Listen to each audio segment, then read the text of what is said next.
Hello guys, welcome back to YouTube channel electrical stuff for you. दोस्तों, आज की इस वीडियो में हम बात करेंगे कि गोडाउन वायरिंग कैसे की जाती है। दोस्तों, आपने बड़े बड़े गोडाउन देखे होंगे। यहाँ पर हम मटेरियल स्टोर करते हैं। ये एक्चुअली लंबाई में बहुत लंबे होते हैं और चौड़ाई में भी बहुत लंबे होते हैं, क्योंकि यहाँ पर बहुत ज्यादा हम सामान को स्टोरेज करते हैं। तो दोस्तों, क्योंकि ये काफी बड़े होते हैं तो इसकी वायरिंग के लिए हमें एक स्पेशल टेक्निक का यूज करते हैं, जिसे हम गोडाउन वायरिंग कहते हैं।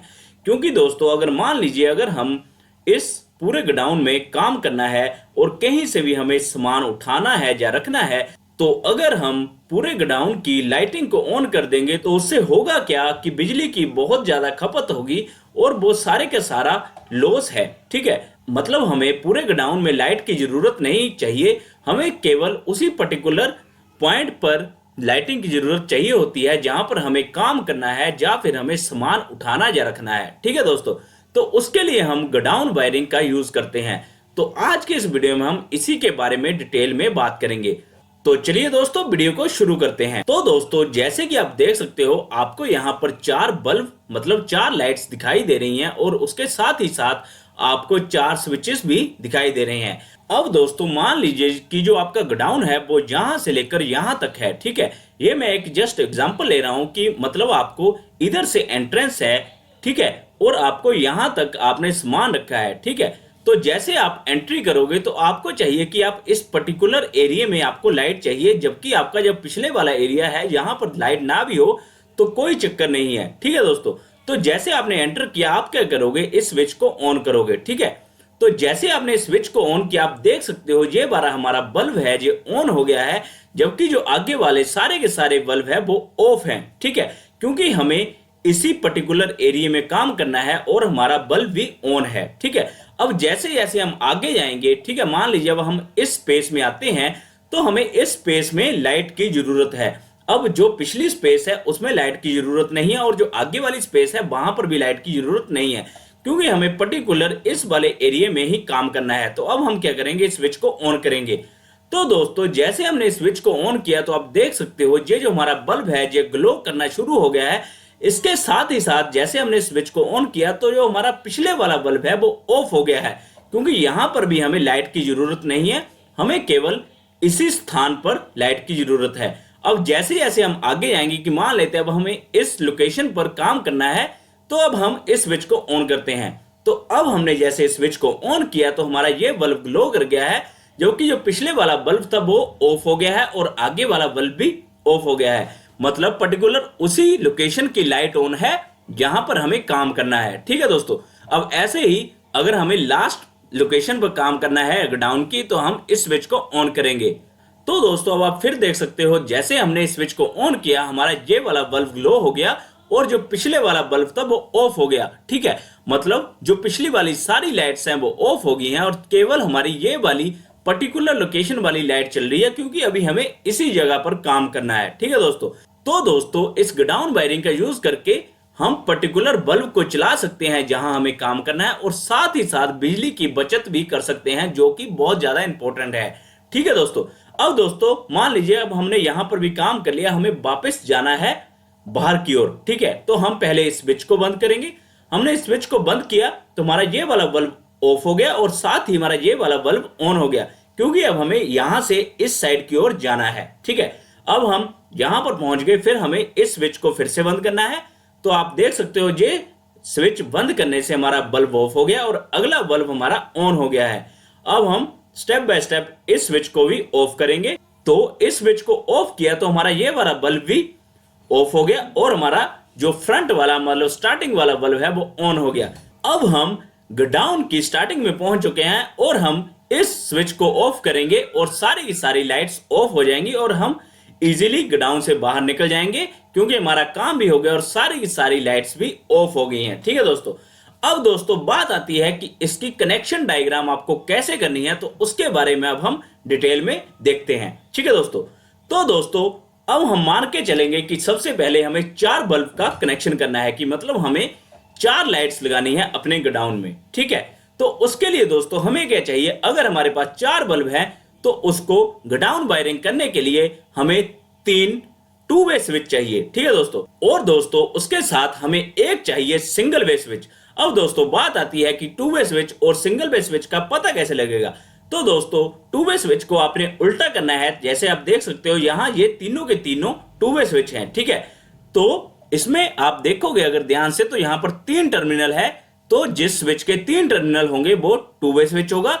और आप ये हमारा सिंगल वे स्विच है, मतलब वन वे स्विच है।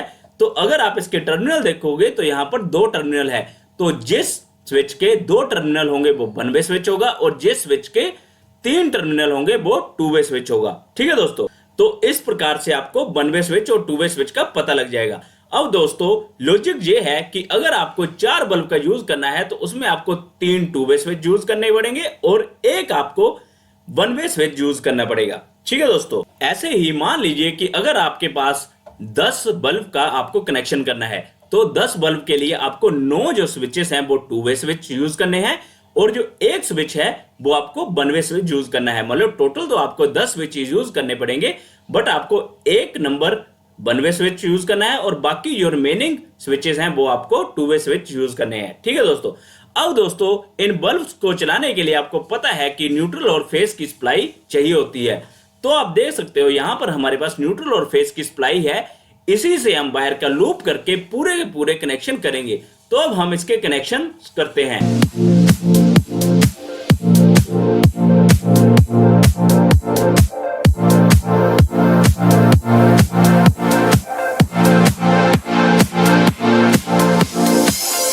दोस्तों आप देख सकते हो कि यहां पर कनेक्शंस कैसे हो रहे हैं, ठीक है दोस्तों आप इसकी अगर पीडीएफ चाहते हो तो मैं इसकी पीडीएफ अपनी वेबसाइट पर भी डाल दूंगा, जहां पर आप इजीली कभी भी पढ़ भी सकते हो।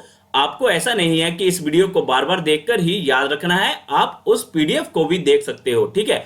और दोस्तों इस कनेक्शंस को आपको रट्टा नहीं लगाना है, आप इसे जस्ट नॉर्मली मेरी वेबसाइट पर कभी भी देख सकते हो, जिसका लिंक मैं डिस्क्रिप्शन बॉक्स में भी दे दूंगा और आप यहां पर पढ़ भी सकते हो कि electricalstuffforyou.com मेरी वेबसाइट है, ठीक है दोस्तों।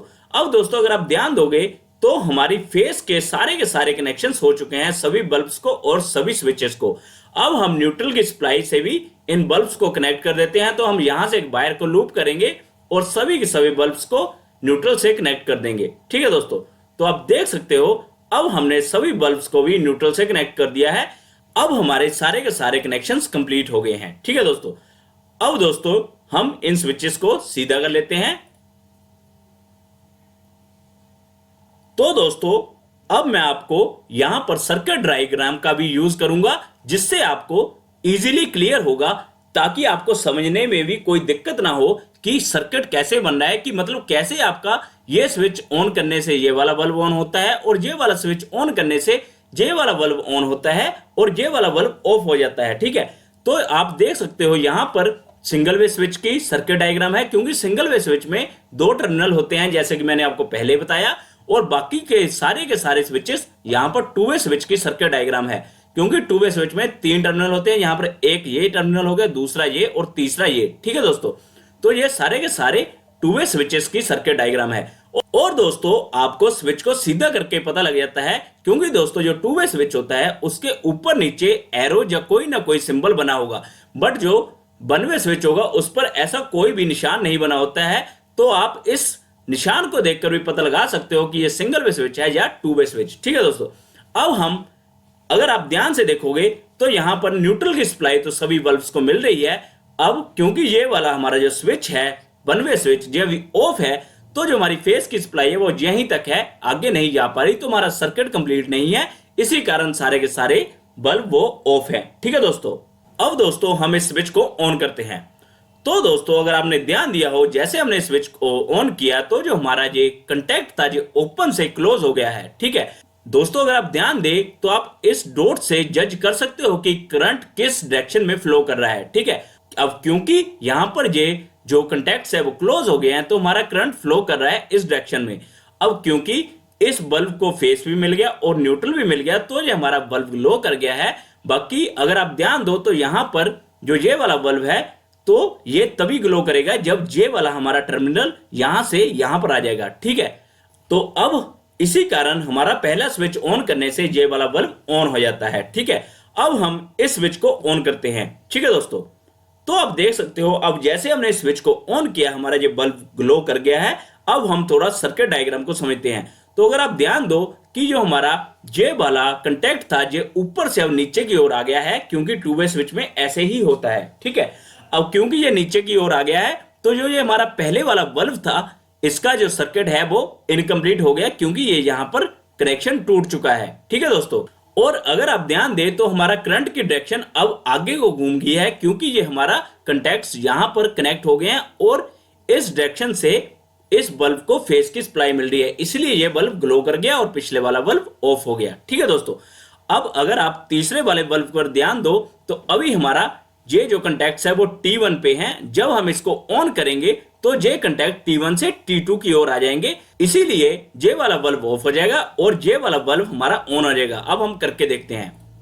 तो अगर आपने ध्यान दिया हो, अब हमने स्विच को ऑन किया तो हमारा जो कंटैक्ट है वो T1 से T2 की ओर आ गया और हमारा करंट फ्लो करने लग पड़ा इस बल्ब से, क्योंकि इसको फेस की सप्लाई भी मिल गई और न्यूट्रल की सप्लाई तो ऑलरेडी कनेक्टेड है। ठीक है दोस्तों, अब ऐसे ही जब हम इस स्विच को ऑन करेंगे तो सेम T1 से T2 की ओर हमारा कंटैक्ट जुड़ जाएगा। ठीक है दोस्तों, तो अब आप देख सकते हो जैसे हमने स्विच को ऑन किया ये जो कंटैक्ट है ये T1 से T2 की ओर आ गया, तो इसी कारण इस बल्ब के कनेक्शन इनकम्प्लीट हो गए, इसलिए ये ऑफ हो गया।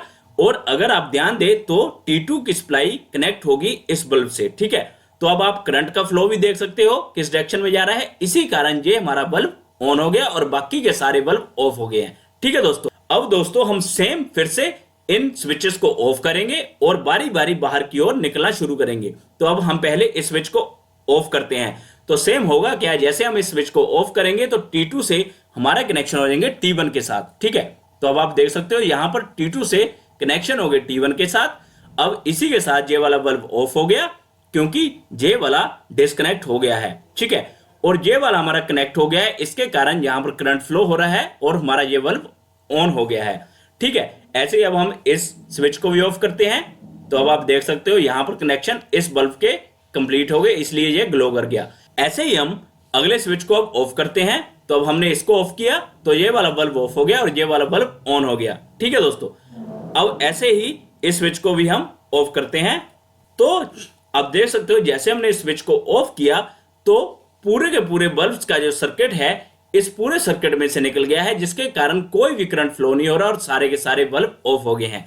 तो दोस्तों इस प्रकार से गोडाउन की वायरिंग की जाती है। ठीक है, अब दोस्तों इस वायरिंग से आपने देखा होगा कि हमारी जो बिजली की बचत है वो बहुत ज्यादा होती है। ठीक है, जो बहुत ही ज्यादा इंपॉर्टेंट है। ठीक है दोस्तों अगर आपको इस पूरे के पूरे सर्किट की सर्किट डायग्राम चाहिए तो आप मेरी वेबसाइट पर जाकर देख सकते हो। ठीक है दोस्तों, तो दोस्तों आई होप आपको इस वीडियो से काफी कुछ सीखने को मिला होगा, और अगर आपको ये वीडियो यूजफुल लगी हो तो इसे लाइक और शेयर जरूर करें और ऐसे और वीडियोस के लिए मेरे चैनल को सब्सक्राइब जरूर कर लें।